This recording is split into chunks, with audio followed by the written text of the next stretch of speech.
Hello everyone, आप सबका free hit learning 247 में स्वागत है। आज हम ट्रिग्नोमेट्री के जो एंगल्स निकालने का तरीका होते हैं, वो उसके में जो फ्लो चार्ट है, ये चार्ट रटने की जरूरत नहीं है। कैसे निकलते हैं मैं सारा आपको बता दे रहा हूँ। उसके बाद कंसेप्ट से आप माइंड मैप बना लेंगे और उसके बाद आप क्वेश्चन जो भी आपसे पूछेगा, आप बिल्कुल बता सकते हैं। देखिए आपको बताते हैं। जैसे मैं कुछ लिखा हूँ, sine cos tan cot sec cosec लिखा हूँ। 0 degree, 30 degree, 45 degree, 60 degree, 90 degree दी है। आप इसका एक निकालने का तरीका है, देखिए आपको मैं बता रहा हूँ कैसे आप इसे निकाल सकते हैं। रटने की कोई ज़रूरत नहीं है। आप ध्यान से सुने, आप आराम से निकाल लेंगे।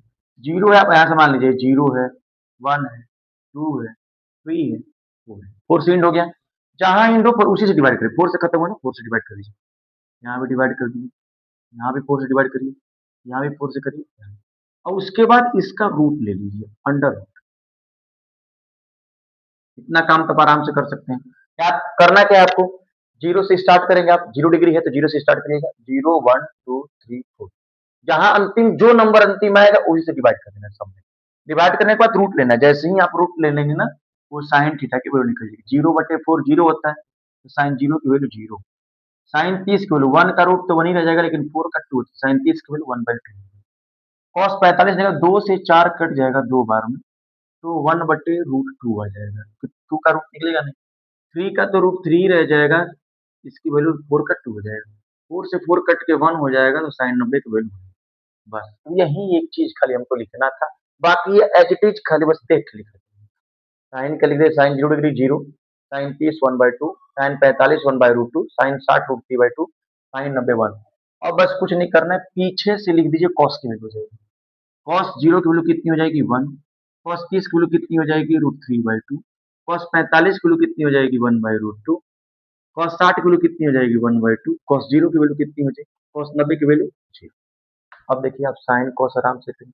आपको हम फॉर्मूला बताए थे, जो पिछला क्लास लिए थे उसमें tan थीटा बराबर बताए थे साइन थीटा अपॉन कॉस। हमको tan निकालना है। साइन में कॉस को डिवाइड कर दीजिए। अब बताइए 0 में 1 से डिवाइड करेंगे तो हमेशा क्या आता है 0। 1/2 में √3/2 डिवाइड करेंगे तो कितना आ जाएगा 1/√। ये 1/√2 में 1/√2 का डिवाइड करेंगे 1। √3/2 में 1/2 का डिवाइड करेंगे √3 हो जाएगा।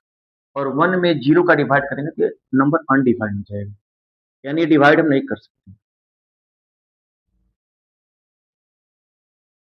अनडिफाइंड। या इसे कभी कभी देखो कहीं ऐसे लिखा होगा इनफाइनाइट, तो हम डिवाइड नहीं कर सकते। बात देखिए, अब देखिए जैसे ही tan निकाल लिए, कॉट जस्ट इसको उल्टा करके लिख दीजिए। ठीक है, यहाँ हो जाएगा इनफाइनाइट। ऐसे मतलब हम वैल्यू फाइंड नहीं कर पाएंगे, अनडिफाइंड होगी। अब √3 है इधर, √3 1, 1/√3 0। अब देखिए tan cottan से उल्टा करके कॉट लिख डाले। अब सेक किसका उल्टा है, तो हम बताए थे कॉस का उल्टा सेक होता है, साइन का उल्टा कॉसेक होता है। तो जो भी वैल्यू हमको सेक निकालना है, इसकी वैल्यू को उल्टा कर दीजिए। 1 का उल्टा तो 1 ही रह जाएगा। √3y का उल्टा क्या हो जाएगा 2/√3। 1/√2 का उल्टा क्या हो जाएगा √2। 1/2 के उल्टा क्या हो जाएगा 2। अब देखिए 0/1 है, इसको उल्टा करके तो 1/0 हो जाएगा। ये वैल्यू अनडिफाइंड आ जाएगी, वैल्यू क्या जाएगी अनडिफाइंड। ठीक है, अब देखिए सेक पता हो गया, कॉसेक निकालना है, इसी को पीछे से लिख दीजिए तो भी लिखा जाएगा, या आप साइन से करना चाहते हैं तो कर लीजिए। साइन का उल्टा कॉसेक होता है, 0/1 का उल्टा करेंगे तो 1/0 हो जाएगा, तो ये नंबर क्या हो जाएगा अनडिफाइंड। ये वैल्यू कितनी हो जाएगी 2, ये वैल्यू कितनी हो जाएगी √2, ये वैल्यू कितनी हो जाएगी 2/√3, और ये वैल्यू कितनी हो जाएगी 1। देखिए इसका जस्ट पीछे से ऐसे लिख देते तो भी लिखा गया। यही आपका फ्लो चार्ट पूरा हम इसका बना दिए एंगल्स का। इस पे आपको क्वेश्चन कैसे बनते हैं, सारे क्वेश्चन हम एनसीईआरटी आर्य सरवाल के होते ही आपको पूरा कराएंगे। तो हमारे जो अगला जो लेक्चर आएगा उसमें पूरा एंगल का क्वेश्चन कैसे सॉल्व करते हैं आपको बताएंगे। Thank you.